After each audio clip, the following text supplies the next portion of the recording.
All right, guys, welcome back to another video. And in this today's video or today's lesson, I'm going to talk to you about something as you saw in the caption or you saw in the thumbnail, how understanding this phone can help you to become a better bass player. Now, this ain't just clickbait. I'm literally going to show you in this video how understanding this phone or your understanding of this phone, how it can help you to become a better bass player. All right, so let's jump right in to this and just to kind of give you a little background of what I'm talking about. Now, in these lessons, I know we've been talking a little bit more, and I will play in this to kind of get some demonstration of what I'm talking about. But I think they did an ingenious thing, or a genius thing rather, with what they did with the iPhone or with whatever phone you have. This ain't no Samsung versus iPhone debate. This ain't what that's about. So it don't matter the phone you have. I have an iPhone, but I want to use this as an example to just show you something that they did that made it very simple for us to grasp the concept of how to use this. Now, when we first got phones and cell phones, my first phone was a bag phone. Some of y'all cats might be too young to remember that, but my first cell phone, so to speak, was a bag phone I had in my car. And I used those little calling cards that I would load the phone with. So if y'all remember calling cards, drop that in the comments because that was something that I used. Then my next phone was like a little small singular wireless. Why am I talking about this? Well, with those phones, it was very simple. All it was as a way to communicate from one person to the next, right? And then we got a little advanced and we started introducing text messages and that type of thing. And I think around 2001 or two, something like that, they introduced the camera phones. Now you can take pictures with your phone. And little by little, they've been implementing all these different things. I had the BlackBerry, Crackberry, I had that. Some people had the Trio back in the day. Drop the phones that you went through. Like I go. I think the Nokia, the Samsung, all of them. I went through all of them, and I kind of landed on the BlackBerry for a while. And the BlackBerry was the last thing I had before I moved to the iPhone. So now we're here at the iPhone. But the point with the phones, all jokes aside, is that they introduced a concept that we already knew, but they made it trendy. They made it simple. They made it sound like something we wanted to do. Everything has it. Everything uses it in some type of way, but they call it apps. That's short for applications, right? We pretty much knew how to do everything on the phone from taking pictures for the most part. They keep upgrading the camera, right? We knew how to send text messages, but they introduced, social media and all this type of stuff, and they made it compatible with the phone. Because at first it was MySpace, and then there's Facebook, then there was Instagram, then there's TikTok, then there's YouTube, all these different things. I don't know which order each came in, but you had these apps that you can put on your phone that you can do all of this stuff with the social media. But now you got an app on your phone, you can about do everything, investment apps. I don't want to start naming stuff because they ain't paying me on this video for that. But there's so many things we can do with these phones with applications. And I wanted to look that up. I wanted to look up the word application because that's what it's about. They've taken the apps and made it easy for you by way of application. The apps is short for application. I'm going to keep saying that in this video. They made it easy. How this phone is very complex, but they made it easy with these apps and how they design these apps. Even though it's easy, you still have to spend time to figure out how to do the stuff because they might update the app, they might change something, and you got to go in there and okay, all right, I do this. But here's the thing: after spending those hours and hours really learning how to fine tune, hone in on, okay, this is how I do that. And if I want to put a filter on it, I just got to do this, got to do this, got to do this. Over time, you figure it out. So here's the definition of application that I looked up. Application is the action of putting something into operation. That's it. Application is the action of putting something into operation. The only way you got good at going on Facebook, being able to post or share and do all this stuff on Facebook, on YouTube, this app. Many of you are watching this app from your phone right now or looking at YouTube from your phone through an app, but you have to put it into operation. You have to do that over and over again. And the more you put it into operation, the better you become at it. I feel like some of you all have already figured out where I'm going with this. In learning how to use this phone, you didn't know how to use this phone before you learned how to use it. And the problem is, I believe, some people download apps. Let me go through this phone really quick. Some people download apps that they never look at. I have apps on my phone. I have like the Loves app. I use that like, every now and again I'll look at it. But I just basically use this. Initially I signed up for it to get the points for my gas and fuel and stuff like that. So 10 cents off a gallon. Bam, that's it. I don't need to look at the app for that. So the app is there, but I hardly ever use it. There's some other apps that I have on my phone, like Journal. I never use Journal. It's there, but I never use it. There's some other apps on here, and I won't go through all the apps on my phone. But as you see, as I switch through there, man, there's all kinds of apps. And there's only about 10 maybe that I consistently use, even though I have all of these apps. Well, I probably couldn't go on Journal and show you how to do nothing because I haven't used it. Some of you may be familiar. I got a Bible app. I know how to use that joint. I get all through there. And there's some other apps on here that I know how to use really, really well. And then there are other apps I have no idea how to navigate the apps because I haven't spent enough time putting them into operation. All right, Jermaine, we talked about the phone, what we're saying. Here's what I'm saying. Understanding how these apps on your phone work has given you the ability to freely use Instagram, Facebook, TikTok, YouTube, how you choose to use them without being confused. And in a sense, you've mastered how to use them. No, you didn't invent the app, so you don't know everything, but for the most part, you've mastered. And the definition that I like for mastery is the ability to do something without the use of conscious resources, which means you don't have to think about it to do it. I love that definition.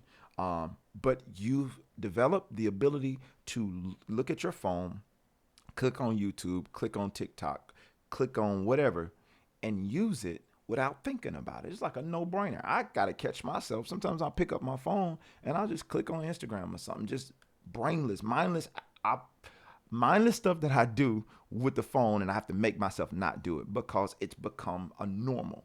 Well, you can do that same thing with this instrument. The same way I'm talking about the apps, we have things that we've learned as it pertains to theory about this instrument that we don't always put into operation. So we're not as familiar with how to do these things. So we're oftentimes stuck or confused about how to move ahead in areas of our playing because we learn the stuff, or we may download the app, get the information, but when you don't apply the information on a regular basis, it's going to be hard for it to do it in a mastery mode or to do it without thinking about it because it's something that you're not applying. Okay. All right. So with that, I had some if and then statements that I wanted to just kind of make when we start, really, well, actually, before I get there, let's talk about the apps. What are the apps? Some of the apps for music and music theory for bass players might be the major scale, right? And what is the app? How do I use that app? Because I know it sounds good, but how do I use this stuff? I know that's what you're asking, Jermaine. How do I use this stuff in real time? All right, so I got a little looper here, and I got something that's is playing and it's looping like a G. Right? You can hear like a G just ringing. Now that's wide open on purpose because I wanted to have an opportunity to move it any way I wanted to move. So how do we take application? Well, if I'm trying to learn how to move around this G, I can, like, let's say G major, playing my G major scale,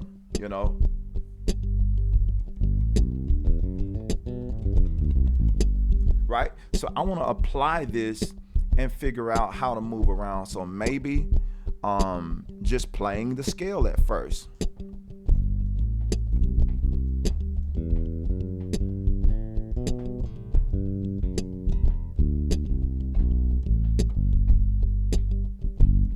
Right?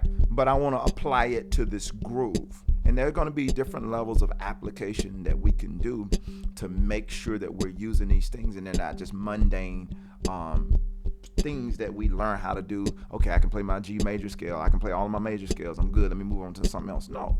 Now we have to learn how to apply these. So now that we can play the scale, how do I apply this to this groove and make it musical? All right. So, this is just a groove. So let's see what we can do.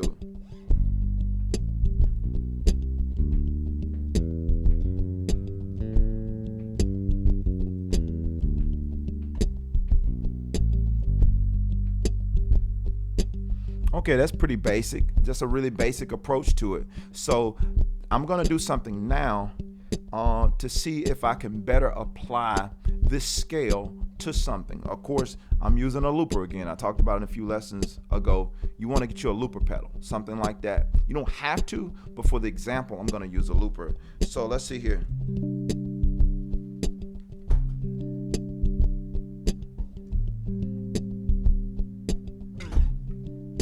Right?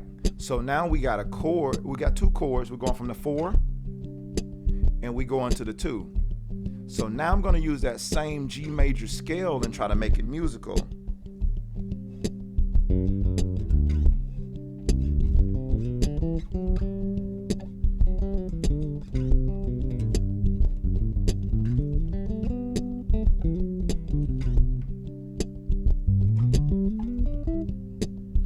That was major pentatonic, but still I'm using a G major scale. So let me slow that down.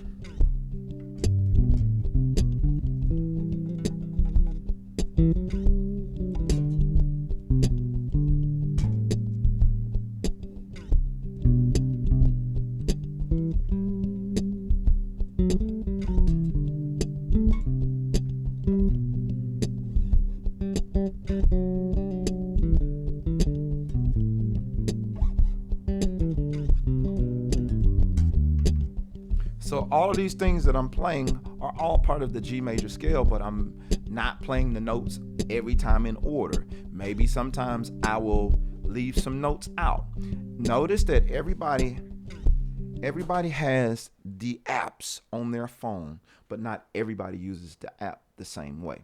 Essentially, the basic function of the app, everybody can use the basic function of the app, but not everybody is applying the app the same way. We all use it different. I might post one way, another musician may post another way. Another musician may use YouTube more than he uses TikTok. Me, I don't use TikTok at all. I do more stuff on Facebook and Instagram. What am I saying? We don't all apply things the same way. So when it comes to these applications, this is the thing. I'm not going to play that for a whole entire solo. So I have to find ways to make it musical without, trying to sound robotic.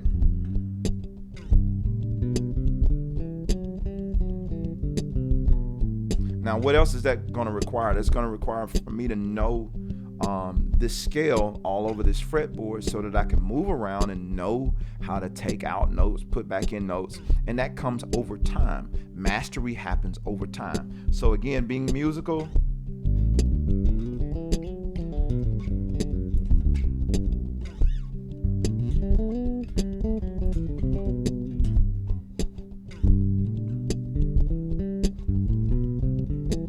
so I'm leaving out certain notes. Yeah, that might kind of bleed into some of the pentatonic scale, but I'm still using elements of the G major scale. All right, so that's cool there. Let's see if I can get rid of some of that. All right, so let's take it if we go minor.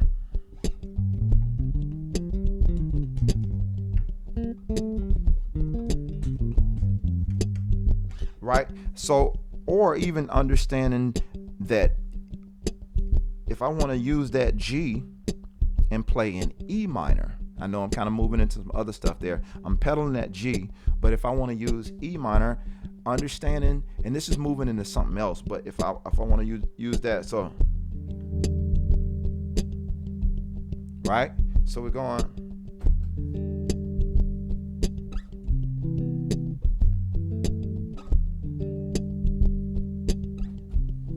So now I'm in E minor using that G because I understand that I understand that G is also in the E minor, right?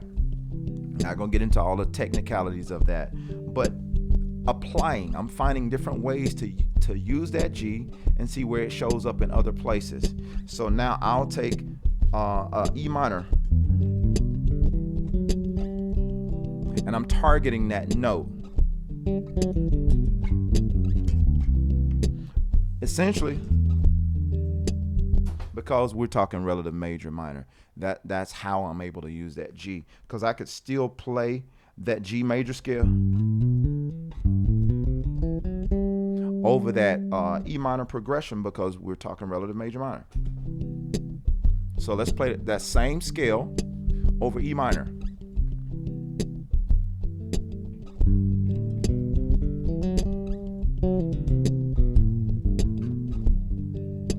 So it changes the whole feel of it. So now I have more options, and so I start to understand, and forgive me if some of this might be over your head. I don't believe it is, but if it is, we can dig more into that. I teach in the monthly membership lessons about understanding relative major minor, and I also got some videos right here on YouTube understanding that.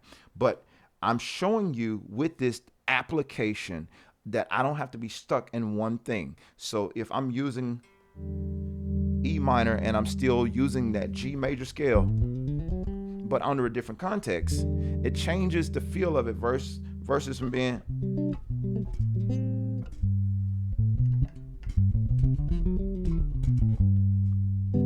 right. That feels different from, but I'm using the same scale.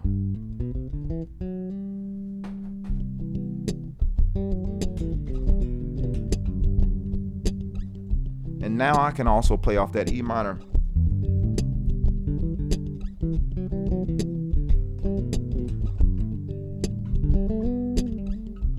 So, application. All right. So I got one more thing I'm going to talk about with using the if and using the then, but really quick, check this out. So really quick, I want to let you guys know, if you're somebody who's trying to learn gospel bass and you're trying to improve your playing, your overall aggressiveness, being more aggressive, learning the different styles of music, maybe learning the hymns, maybe learning the congregational songs. You might even be struggling with how to play shout music and all that kind of stuff. If you're somebody who struggles with these types of things, I want to help you, and I want to help you to grow your skills as a bass player. Not only that, if you're struggling with coming up with licks and riffs and those types of things, I want to help you figure it out. So I encourage you to check out the link in the description below, or visit JermaineMorgan.net, and there I have a ton of lessons that you can check out. I have a ton of courses specifically geared towards bass players who are trying to improve in gospel, and a ton of other areas. But if that's where you need help, let me help you by visiting JermaineMorgan.net. All right, so jumping right back into this, the last thing I want to share with you are the if and the thens. We've heard these things. Maybe some of you haven't heard this in other contexts. If you have this, then you got that, right? So like if we're in the key of G major, for instance, then we know we can do this. So once you start applying, again, we're all talking about applications today. So if you start applying that type of stuff, if we're in the key of G, then I know I have this available to me. Being able to go all throughout the different things that you know, and I know this concept might be a little foreign. I might have to do a part 2 to this lesson because it's a little loaded, but understanding the ifs and the thens and doing that with every single thing that you have learned theory-wise. What I mean by that, take it and do that with the major scale. If I'm playing in a major key, then I know I can do this. If I'm playing a major scale, then I know it can go here. If I'm playing a minor scale, then I know I need to do this. I need to play, like, I need to know a minor chord, right? If I'm playing a minor chord, then I know I can play a minor scale over that chord. If I'm playing a major chord, then I know I can play a major scale over that chord. Right?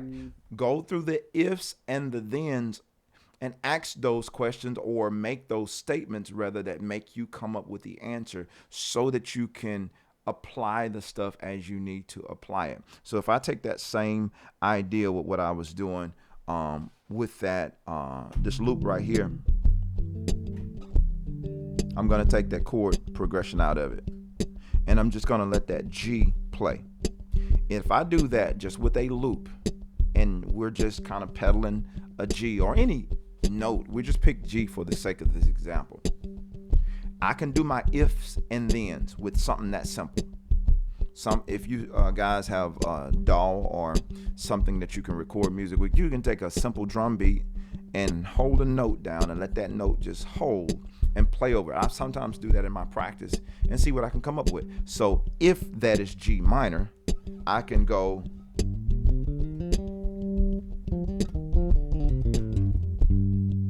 right, or if that's G dominant,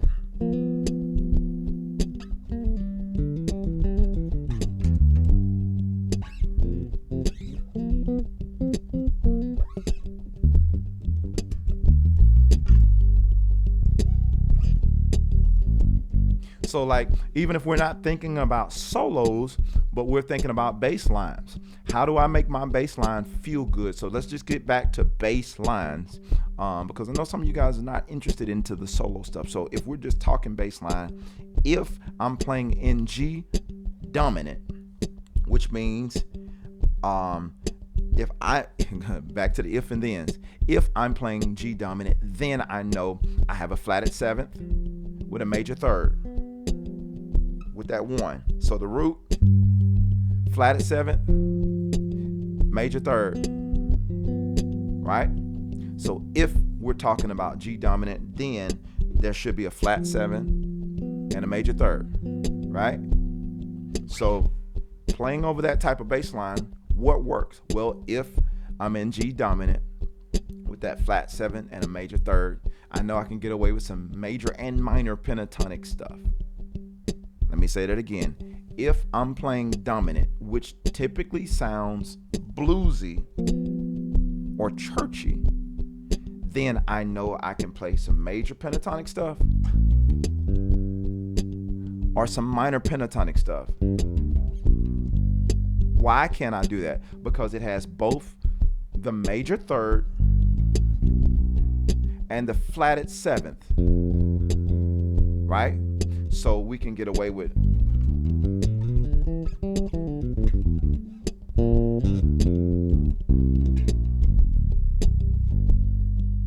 if we're playing in a dominant. So if I want to make my bass line based on that if and then,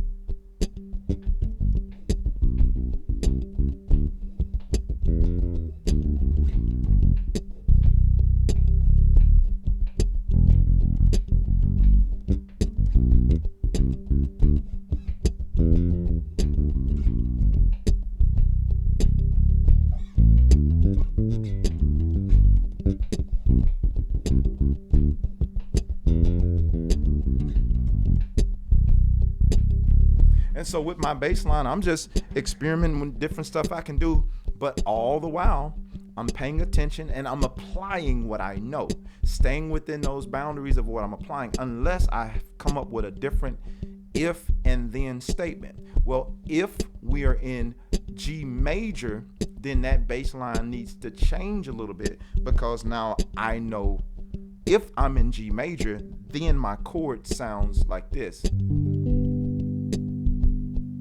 And there is no flatted seventh if we're talking about G major, because it's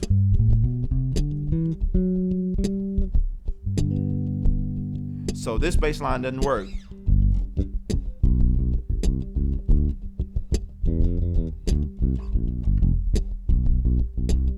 So let's put it in context.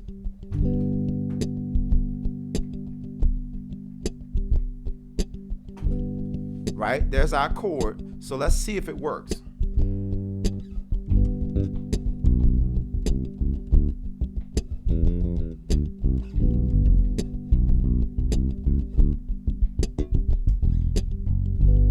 Now, it works until it don't, right? So if I were to strike that chord again, and so let me do it in context. Instead of letting that chord be a whole note, I'm going to play that chord on quarters, right?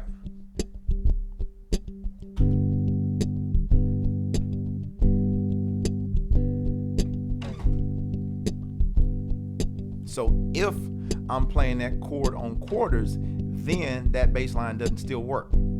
So here we go.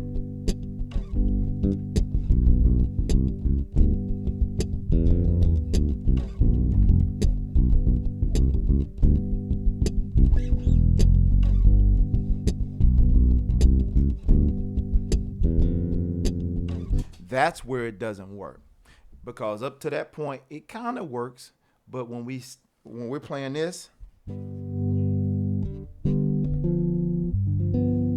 because that at that point it becomes a dominant seven. Now we can kind of make it work, and that gets into a little bit more technical stuff. We can kind of make it work, but you can't just spend a lot of time because you got a clashing going on. So because if we had that major seven in that chord, you know,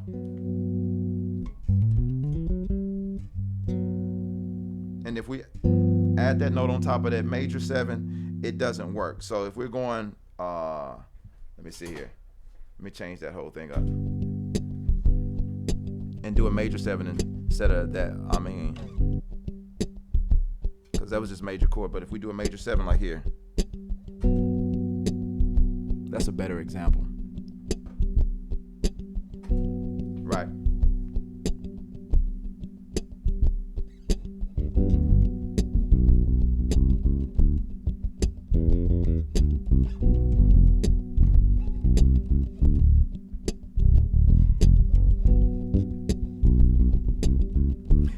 It kind of messes with your ear a little bit, and it's these little subtle things that you have to play around with. So again, I gave you the major chord versus the major seven chord. This is the major versus the major seven, right? Which means we had that seven added in the chord as opposed to just a straight major chord. So the groove that we were playing, it can work, but it starts to feel a little weird. So what we do in our application, we work out these things and see like, okay, well, that kind of works. And typically when I'm playing, I want stuff to be more cohesive. And here's why I'm saying this, all of this stuff, and for you guys to be aware of this.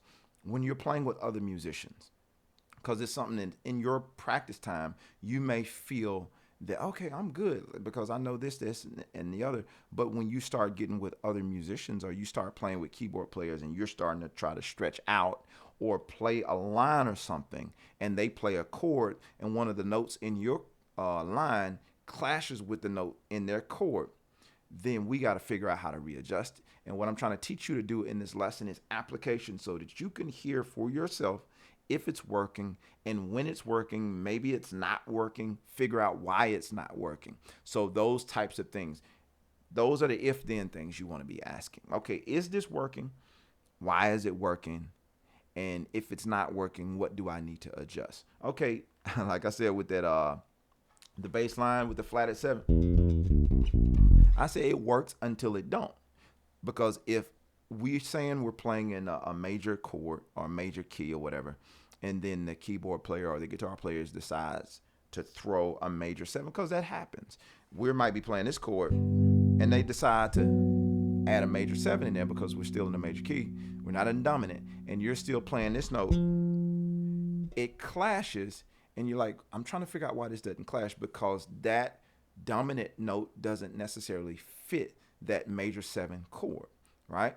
So these are things that we have to spend time with. That's why I believe that it's super important for bass players to learn chords, or at least learn chord functions. And it's not super hard, where you're like learning the major, I'm sorry. Right?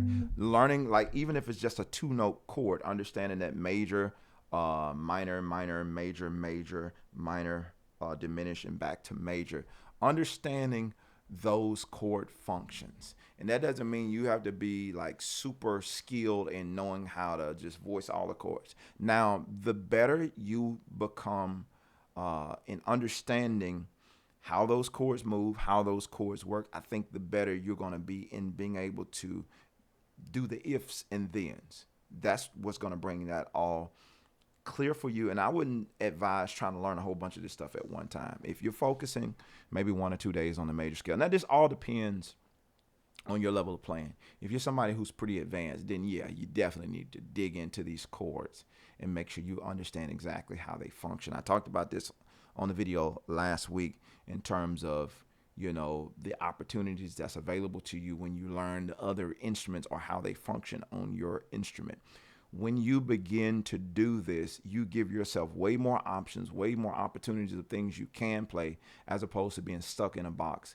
And you're playing stuff that could potentially be clashing, because if, again, going back to the if and thens, if y'all are playing in a major key where it should be this chord or this chord, and you slide down there and do over this chord, then it's going to clash. You sliding down there like you jamming, and the keyboard player might be looking at you like, "Oh, that didn't work," and you're like, "Yeah, it did. I'm in a major."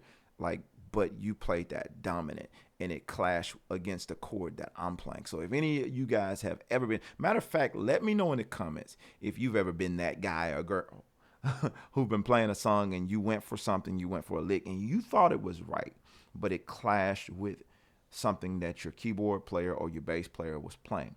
These things can like really kind of throw off the vibe, kind of throw off what everybody's doing as a whole, because you don't have an understanding of the chords.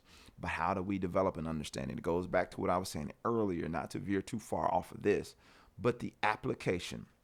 And for the last thing before we get off here, I want to read that definition one more time. Application is the action of putting something into operation. We do that in every other area. The only thing about these applications, if you try to do something in any of these man-made, so to speak, apps that doesn't necessarily work for the app, you can't move on until you do it right. With music, you can keep moving, and it can kind of come across to the ear wrong, but you can get away with it.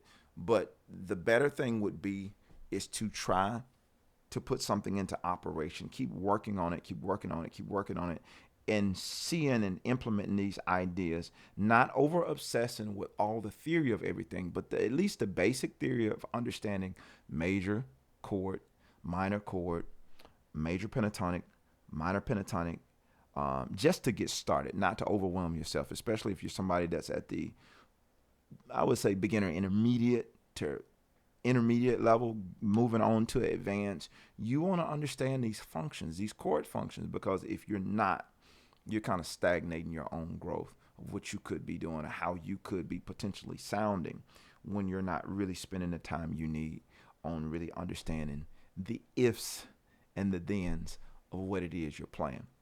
Look, I hope this lesson has been super helpful to you. Again, if this has been slightly over your head, I get into more of this in my monthly membership lessons, as I talked about earlier.